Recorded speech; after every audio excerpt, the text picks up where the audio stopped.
The shuttle descended through the upper atmosphere of the station, and Kevin Hayes watched the curved surface of Nexus Prime grow larger below him. The station was a massive structure, built by the Council centuries ago to house representatives from hundreds of species. It floated in empty space, far from any star, and served as the center of galactic politics and trade. Kevin sat still in his seat.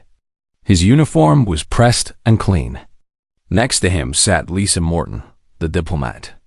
She was checking her datapad one more time, making sure she had every fact correct about the territorial disputes in the Kepler sector. Behind them sat Jacob Cooper, the security officer. He was younger than Kevin but strong and alert. His eyes moved constantly, always watching for danger. Grace Washington and Daniel Foster sat in the back. Grace handled communications, and she was fluent in 12 different languages. Daniel was the technology specialist. He could fix almost anything and understood the systems that held the facility, council chamber together. The shuttle touched down on the landing platform. Air rushed out from the airlock as they stood and moved toward the exit. The station's interior was cold and metal. Long corridors stretched in all directions, lit by white panels set into the walls. Aliens of many shapes and sizes moved through the hallways. Some had 4 arms. Some moved on tentacles. Some floated without touching the ground. A representative from the Vexter met them at the entrance to the council chambers. His name was Handler Vrek, and he barely acknowledged the humans. He was tall, almost 7 feet, with gray skin and black eyes that seemed to look through people rather than at them. He gestured for them to follow and walked ahead without checking to see if they were keeping up. The council chamber was vast. The ceiling was so high that Kevin had to look up to see it clearly. The walls were smooth and white, and at the far end sat 7 massive chairs. 5 council members were already present. 3 of them were Vexter. One was a Carillion, a crystalline being made of living stone. The last was a neutral observer, a small mechanical construct that recorded everything for the historical archives. General Krall stood when they entered. He was the largest Vexter in the room, muscled and powerful. His skin was darker gray than Handler Vrek's, almost black in some places. He wore a uniform that showed his rank through symbols Kevin did not fully understand. When Krall stood, the other 2 Vexter council members stood as well. Kevin led his team to the chairs that had been set aside for them. They were smaller than the council chairs, positioned lower, facing the council members. This was intentional. The humans would literally look up at the council members as they spoke. It was a way of showing dominance without words. Lisa opened with the human position. She spoke clearly, stating facts about the border violations. Vexter ships had entered human space 17 times in the past month. Supply stations had been surveyed. Communications towers had been scanned. This was not normal behavior for a species that claimed to respect the treaty. General Krall listened without speaking. His black eyes did not blink. When Lisa finished, he leaned back in his chair and made a sound that Kevin understood was laughter, though it came from somewhere deep in the general's chest, almost like rocks grinding together. "You speak as though you matter," Krall said. His voice was deep and carried weight. Even through the translation device in Kevin's ear, the contempt was clear. Humans are soft creatures from a world of water and air. You have been spacefaring for only 200 years. The Vexter have dominated the stars for 10,000 years. Kevin did not move. He did not show anger or fear. He had prepared for this. He knew the Vexter valued strength and directness. "We matter because we exist," Kevin said, his voice calm. "We have a right to our space just as the Vexter have a right to yours. The treaty gives us this right." All parties agreed to it. Krall stood up. He was far taller than Kevin when they were both standing. He stepped down from his chair and walked toward the human delegation. His footsteps were heavy and slow. He stopped in front of Kevin. "The treaty is a courtesy," Kral said. "Not law. Law is what the strongest make it to be." Kevin stood up to face the general. He was much shorter, but he did not step back. "Then you will learn what humans are made of," Kevin said quietly. The general's hand moved faster than Kevin could follow. His palm struck Kevin's face with the force of a hammer blow. The sound echoed through the chamber. Kevin fell backward, catching himself on the chair. Blood filled his mouth. His lips split where a tooth had cut through the skin. The room went absolutely silent. Kevin touched his mouth with the back of his hand and looked at the blood. He straightened himself slowly and met Kral's eyes again. His jaw hurt. His head was ringing, but he did not look away. "You just made a serious mistake," Kevin said. Blood ran down his chin. "You touched someone you should never have touched. You showed all the species here that the Vexter do not believe in the laws you claim to follow. And you prove that you fear what we might become if you do not crush us now." Kral's hand came up again, but the Carillion Council member made a sound that stopped him. It was a deep, resonant tone that seemed to come from the stone itself. Hand Levrek appeared at Kral's side and pulled him back. "This session is concluded," the neutral observer announced. "The incident has been recorded and will be reported to all council members." Lisa grabbed Kevin's arm.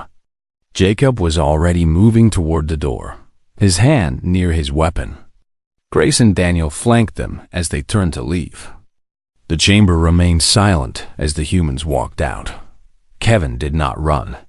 He did not look frightened. He walked with his head high and his eyes forward.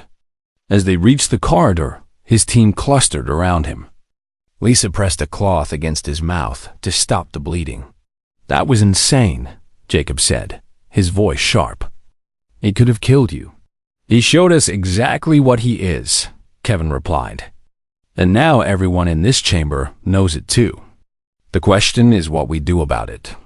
Lisa looked at him with worry in her eyes. She knew what he was thinking. She had seen it before.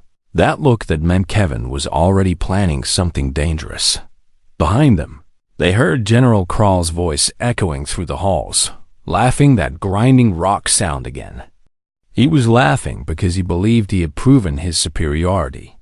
He did not understand what he had just done. He did not realize that his single act of violence had set in motion events that would change the course of human history. The news reached Earth before Kevin's shuttle did. Images of his bleeding face spread across every news channel, every social media platform, and every communication device on the planet. The clip was simple but powerful. A human stood facing an alien general. The alien struck him. The human bled. The human did not fall.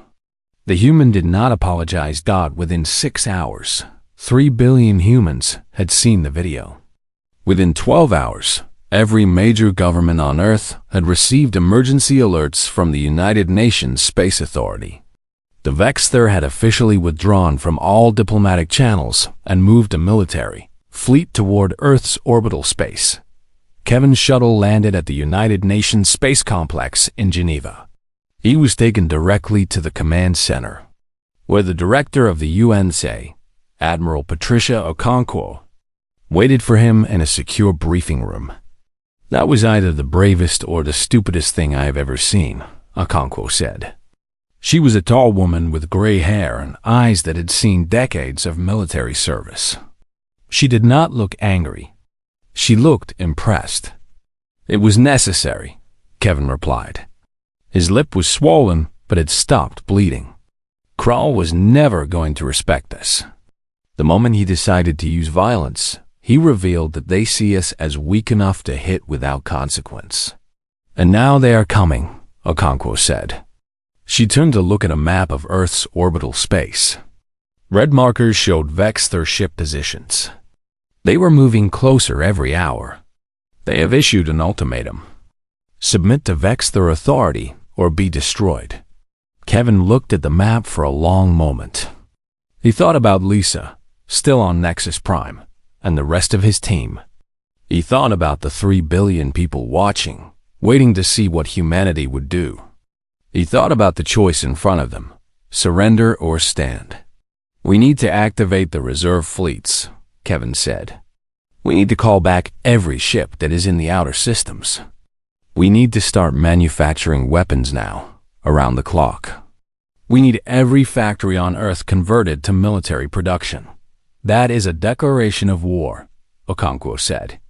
"We are already at war," Kevin replied. "They just made it official." Within 24 hours, United Nations Security Council passed an emergency resolution. Every nation on Earth pledged resources to a unified defense effort. Scientists and engineers who had been working on advanced projects were reassigned to create countermeasures against Vexter technology. Soldiers were called back to active duty. Factories that had been quiet for years rumbled back to life. The work was desperate and urgent. Humans worked in shifts that lasted 18 hours. They worked because they understood what was at stake. If they failed, Earth would be bombarded from orbit. Cities would be destroyed. Billions would die. But the work was also driven by something else. The image of Kevin's bleeding face had awakened something in humanity. It was not rage, exactly. It was something deeper. It was the collective realization that they could not hide anymore.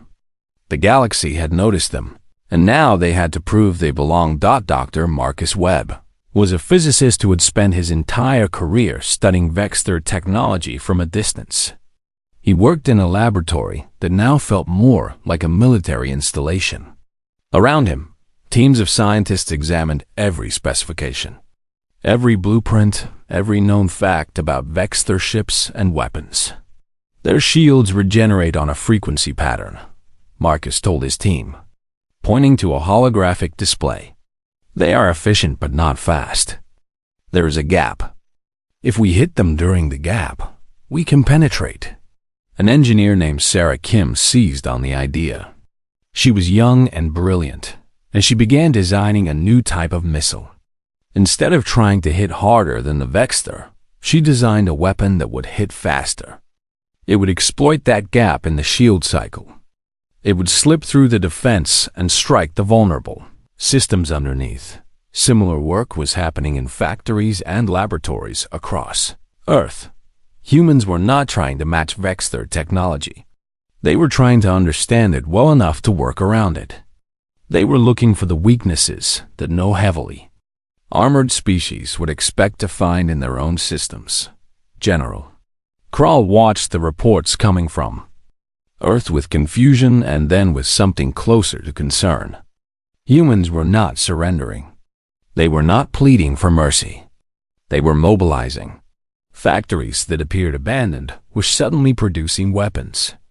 Ships that had been in storage were being refitted and sent into space. And worst of all, humans were working together. There were no arguments about resources. There were no disagreements about strategy. Every human seemed to understand that this was about survival. Kral had faced hundreds of species in his long military career. Most of them panicked when they saw the size and power of the Vexter fleet. Some fought back half-heartedly. A few struggled briefly before surrender. But none of them had responded like this. None of them had mobilized their entire civilization in response to a single act of violence. He reported this to the Vexter High Command. He told them that humans were faster than expected, more adaptive than typical for a young species. He suggested a careful approach, a demonstration of power before full-scale invasion. The High Command did not listen. They saw only that a human had looked a Vexter general in the eye without breaking. That was intolerable. That had to be crushed before it spread to other species on Earth. Kevin was promoted to Admiral and given command of the newly formed Earth Defense Fleet. His first action was to visit the factories and laboratories. He talked to the workers and scientists. He did not give them orders about working harder or faster. Instead, he told them why it mattered. He told them about Lisa and the other diplomats, still trapped on Nexus Prime. He told them about the billions of children on Earth who had their whole lives ahead of them. He told them that what they were building was not just weapons, but hope. The workers listened. They understood. And they worked harder, not because they were told to, but because they finally understood. What their work meant thought the Vexter fleet drew closer. The ultimatum was ignored. The assault would come soon. And when it did, humanity would be ready. Not ready to conquer. Not ready to dominate.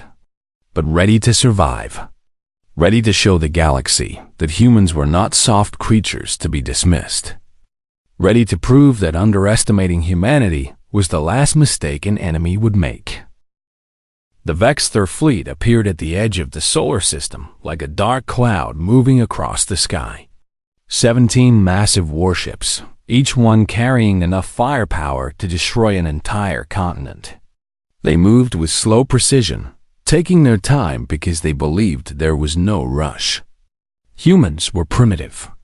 Humans would break quickly.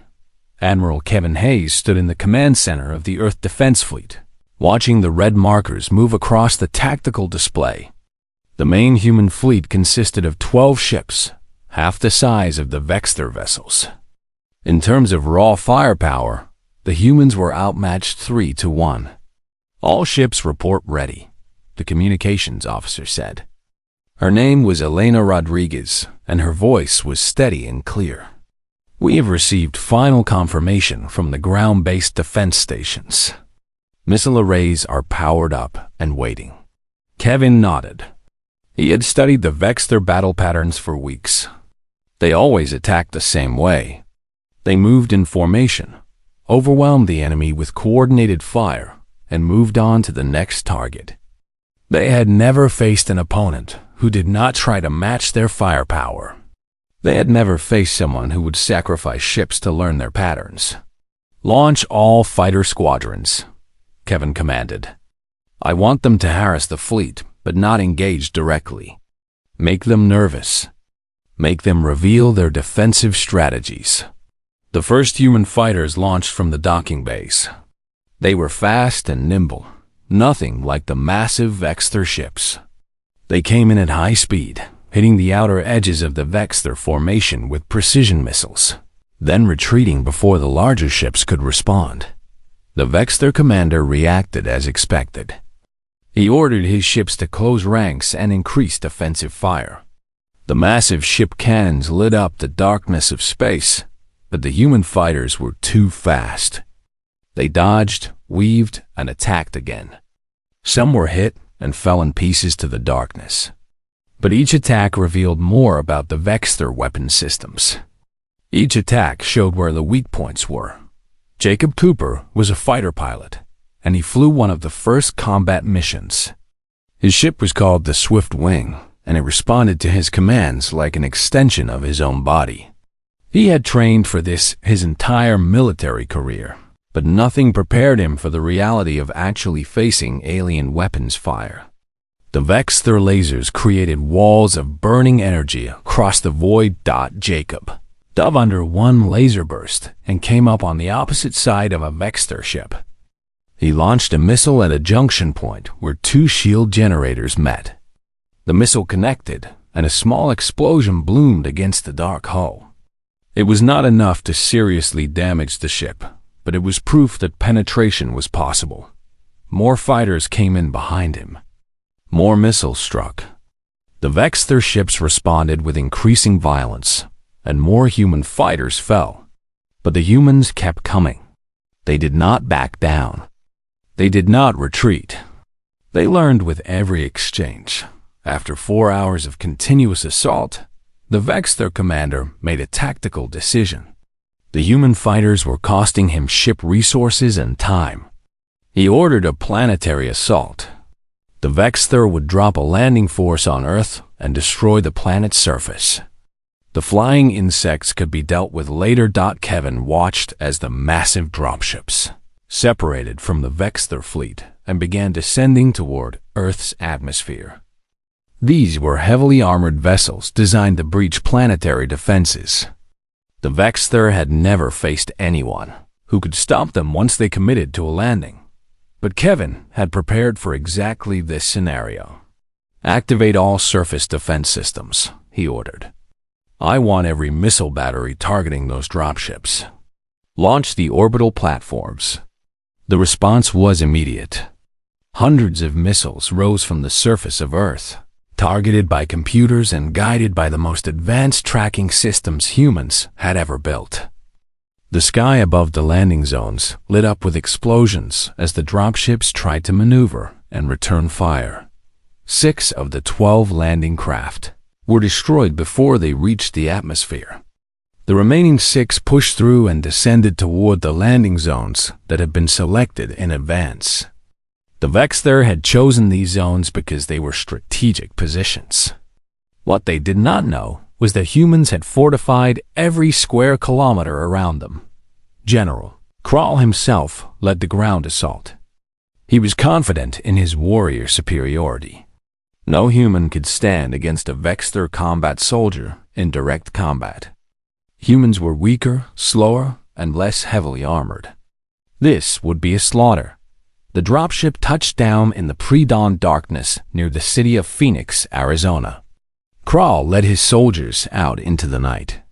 The air was dry and hot, very different from the controlled environments of Vexter worlds. But Krall paid no attention to the environment. He was thinking about the battle ahead. The first warning came in the form of explosions. Mines placed on the landing field detonated, taking out 3 Vexter soldiers immediately. Krall dove behind a piece of the dropship as heavy fire came from all directions. Humans were everywhere, positioned in trenches and fortified positions they had built in the darkness. Jacob Cooper was there, leading a team of 8 soldiers. He had received word that the main landing zone was under his command, and he had spent 3 weeks preparing it. Every position was defended. Every approach was covered by overlapping fields of fire. Every avenue the Vexter might take was anticipated. The Vexter soldiers were heavily armored and powerful, but they were predictable. They tried to overwhelm the human positions through sheer firepower. Krall ordered charge after charge, believing that Vexter strength would eventually overcome human defenses. But the humans did not try to win through strength. They won through positioning, through tactics, through understanding the ground and the enemy. Jacob's team had calculated the exact angle at which Vexter armor was weakest. They had designed specific munitions to exploit those weak points. They had practiced the movements until they could do them in complete darkness. When the Vexter soldiers came at them, the humans were ready. After 3 hours of fighting, General Krall was surrounded. His soldiers were falling.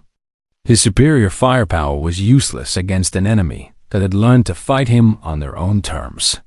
He tried to fall back to the dropship, but it was already heavily damaged and surrounded. He tried to call for air support, but the human fleet had taken control of the space directly above them. For the first time in his career, General Krall understood fear. He was trapped on an alien world, outnumbered, outmaneuvered, and facing soldiers who were actually willing to die to stop him. Krall drew his sidearm and prepared to make a final stand. But Jacob Cooper did not come at him with weapons drawn. Jacob came with 6 soldiers, all of them standing with weapons pointing at the general. Jacob was bleeding from a wound on his shoulder, but his aim was steady. "You are surrounded," Jacob said in clear, simple English.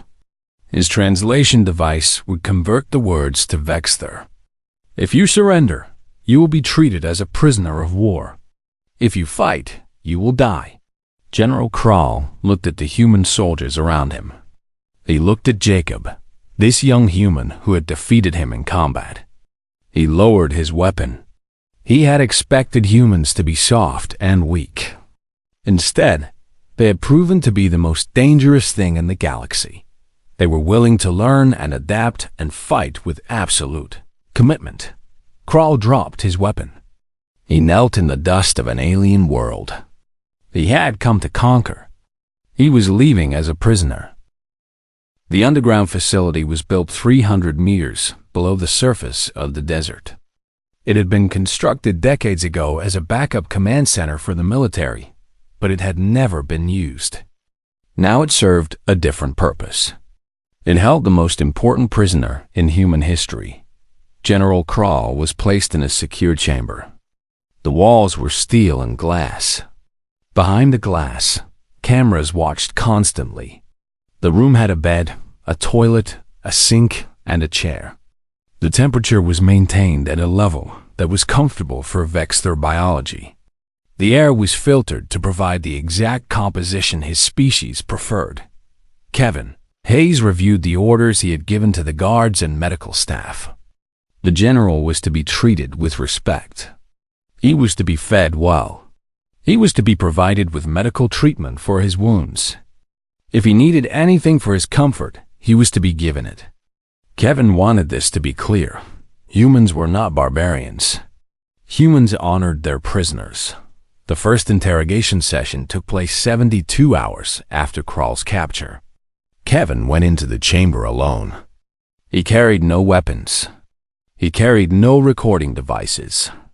It was just the two of them, the human and the Vexter general. Krall stood when Kevin entered. His wounds had been treated. His body was healing, but his mind was still processing the reality of his situation. He had expected to be executed or tortured. Instead, he had been given medical care and comfort. It did not match anything he knew about how the universe worked. "I want to understand," Kevin said.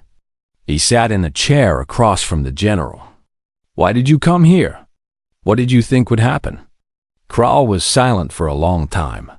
When he finally spoke, his voice was different from before.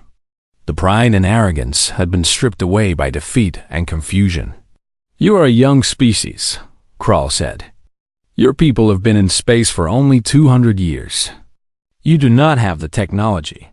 You do not have the discipline.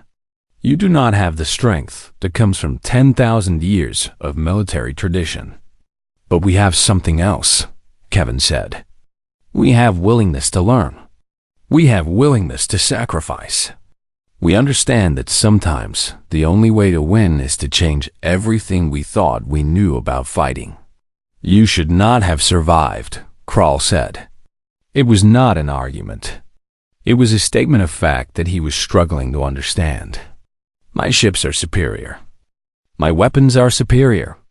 My soldiers are stronger. Strength is not the only thing that matters," Kevin replied. "Adaptation matters. Understanding your enemy matters. Working together matters. When your people came here, you believed you already knew everything you needed to know about how the fight would go. You did not believe you had to learn anything. That was your mistake." Krall looked at the human across from him. This creature was weaker than him physically. Krall could have easily killed him with a single blow. But Kevin sat there with complete calmness, talking to him as though they were equals. Krall realized that Kevin had no fear of him. Kevin understood that physical strength meant nothing when you were already in chains. "What will you do with me?" Krall asked. "That depends on you," Kevin said. "You can face trial for war crimes. You can face execution. Or you can help me prevent more bloodshed. How can I do this?" Krall asked. "By telling your people the truth," Kevin said. "By telling them that humans are not weak. By telling them that trying to dominate us was a mistake. By recommending that the Vexter seek peace instead of continued war." Krall felt something twist inside him. What Kevin was asking was political suicide. The Vexter High Command would see his words as weakness. They would strip him of rank and title. They would exile him or execute him. But if he did not do this, thousands of Vexter soldiers would die in a war they could not win against an enemy they did not understand. "If I do this," Krall said slowly, "what guarantee do I have that my people will be treated with mercy?" "No guarantee," Kevin said honestly. "But I'm offering you the chance to save lives. That is all any of us can do." We make choices that we hope will lead to better futures. You can make that choice now. Kevin left the interrogation chamber and went to the command center. The news from space was better than expected.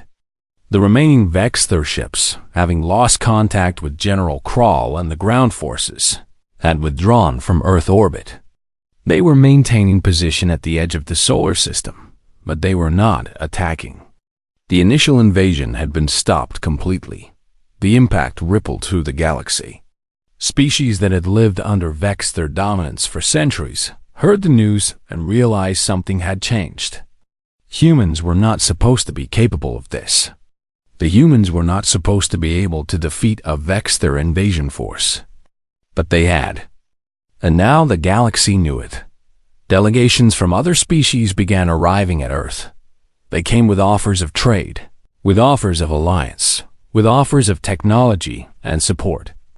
The Valantian Federation sent a ship carrying scientific experts. The Quarthy Collective offered military cooperation.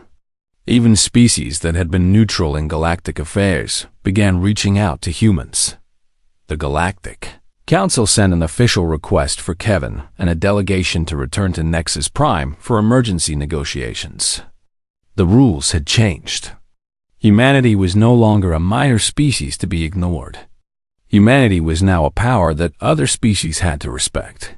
Lisa Morton was released from the detention facility, where she had been held.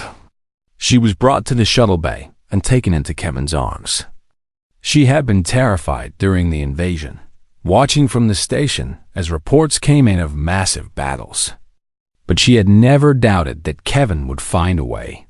She had seen him face down General Krall without fear. She knew he had the kind of mind that could find a solution where others saw only impossibility. Kevin brought Lisa to the interrogation chamber to see Krall. The general looked at her, and something passed between them. She was one of the diplomats he had wanted to intimidate. She was one of the humans he had believed was beneath his notice.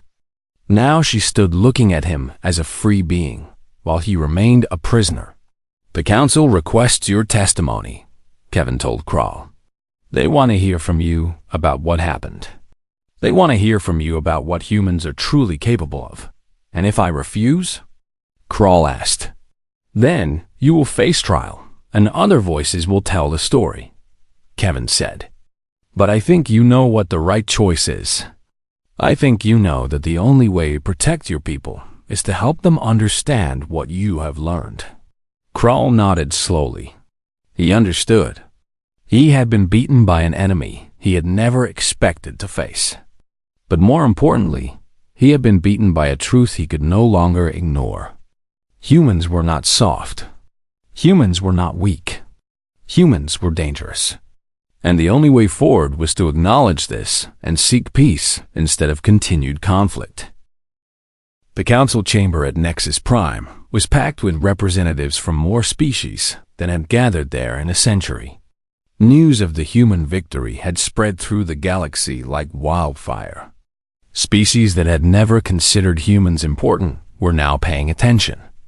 Species that had feared Vexthur dominance were now hopeful that things might change. Kevin Hayes stood in the center of the chamber. He was wearing his dress uniform, and his stance was calm and confident. General Krall stood beside him, no longer in chains but under heavy guard. This was an unprecedented moment in galactic history. A captured general would voluntarily testify about his own defeat. The Vexthur High Command was represented by a delegation of 3 senior officers. They looked angry and ashamed. Their greatest general had been defeated by a species they had viewed as primitives. This was not just a military defeat. This was a blow to their entire understanding of how the universe worked. General Krall will now make a statement, the council chairman announced. He was an ancient Corellian, a crystalline being who had served the council for 300 years. Krall stepped forward. His voice was steady, but Kevin could see the effort it took. The general was risking everything. When he finished speaking, the Vexthur High Command would likely disown him. His military career was over. But Kral had decided that saving lives was worth the personal cost. "I came to this world believing humans were weak," Kral began. "I came here believing that Vexther's strength would overcome any resistance. I was wrong. Humans possess qualities that no amount of military superiority can match. They possess the ability to learn from every encounter. They possess the willingness to sacrifice everything for those they protect. And they possess something that no weapon can overcome: the determination to survive." He paused and looked directly at the Vexther delegation. "The humans defeated us not through superior technology, but through superior strategy. They defeated us not through greater strength, but through greater willingness to adapt. If the Vexther continue to pursue this conflict, we will face extinction. The only path forward is peace." The chamber erupted in sound. Species made vocalizations in their own languages, all speaking at once. The Carillion chairman raised his hand for silence, and the chamber quieted. "Kevin Hayes, you may speak," the chairman said. Kevin stepped forward. He had thought carefully about what to say. He understood that this moment would define humanity's place in the galaxy for generations to come. "We did not come to the galaxy seeking conquest," Kevin said. "We came seeking our place among the stars. The attack on Earth was not an invasion we provoked. It was an answer to a simple act of respect that was denied us. But that act of violence united our people. It showed us that we are capable of more than we believed. It showed us that we have strength that comes not from weapons, but from our hearts." He looked at Kral. General Kral came to destroy us. Instead, he taught us. By attacking us, he unified us. By underestimating us, he proved that our greatest strength lies in our ability to surprise those who think they understand us completely. Lisa Morton stood in the diplomatic section. She was watching Kevin with pride and something deeper. This man had faced down an alien general with nothing but his own courage. Now he was facing down the entire galactic power structure with the same steadiness. "We are not asking for dominance," Kevin continued. "We are asking for respect. We are asking to be treated as equals. And we are offering something that all species need: the knowledge that there is another species now that will stand for those who cannot stand for themselves. Humanity will be the protector of the young and the weak. Humanity will be the species that refuses to allow bullying or domination. This is what we learned from being attacked. This is what we will bring to the galaxy." The voting took place over the next 3 hours. The Galactic Council had to decide whether to recognize humans as full members with equal standing. The vote was almost unanimous. Only the Vexther abstained, unable to bring themselves to vote for the species that had defeated them, but also unable to vote against it after Kral's testimony. Earth was granted full status as a galactic member. Humanity was recognized as a spacefaring species with the right to protection under galactic law. Trade agreements were offered. Military alliances were proposed. Most importantly, no one would ever again treat humans as primitives or weaklings. The celebration on Earth lasted for days. People filled the streets. They were not celebrating victory or conquest. They were celebrating survival. They were celebrating the moment when their species had stood up and refused to be pushed down. They were celebrating the knowledge that humanity had earned respect through courage and determination. In the underground facility in the desert, General Kral was making final preparations. He had chosen to remain on Earth rather than return to his people. The Vexther High Command had indeed disowned him. He was no longer a general. He was no longer part of their military structure. But he had found something unexpected. He had found respect. Kevin visited him on the morning before Kral was to be released. The general would return to Vexther space, but not as a prisoner or an exile. He would return as an ambassador, a voice calling for peace and understanding. "You gave up everything," Kevin said. "I gave up position and title," Kral replied. "But I gained something more valuable: I gained the knowledge that I was wrong. I learned to look at another being and see strength instead of weakness. Humans have taught me that the universe is larger and more complex than I ever understood. Will your people listen? Kevin asked. Some will, Krall said. Some will take centuries to accept what happened here. But the memory will remain. The memory of the day a human stood up to a vexed their general and refused to break. The memory of how one small species united and turned certain defeat into impossible victory. Over time, that memory will change how the galaxy sees itself. Krall extended his hand to Kevin. It was a human gesture, something Kevin had shown him during the months of negotiations. Kevin took his hand, and they stood there together. The human and the alien, the victor and the vanquished, bound by something that transcended both of them. In the council chamber at Nexus Prime, a new section was being added to the historical records. It would contain the testimony of General Krall. It would contain the accounts of the humans who fought in the defense of Earth. It would contain information about the species that had refused to be conquered, that had taken their greatest enemy and turned him into an ambassador for peace. Kevin stood once more in the council chamber where he had watched his lip bleed as an alien general struck him. But now the chamber was different. Now humans had a seat at the table. Now Kevin stood as an equal. Now the galaxy understood that underestimating humanity was the last mistake an enemy would ever make. The story of the slap that changed everything would be told for thousands of years. It would be a reminder that strength comes in many forms. It would be a reminder that the mightiest weapons can be defeated by the determination of those who refuse to accept defeat. It would be the story that defined humanity's place in the stars. Not as conquerors, but as the species that chose to face darkness with light, violence with persistence, and hatred with the hope that even enemies could learn and change. The galaxy had finally understood what Kevin Hayes had known from the beginning. Humans were not soft. Humans were not weak. Humans were something far more powerful than any weapon. Humans were alive in a way that no other species fully grasped.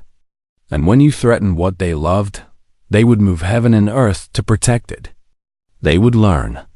They would adapt. They would overcome. And they would do it together, standing as one, refusing to break, refusing to surrender, proving to the universe that humanity belonged among the stars.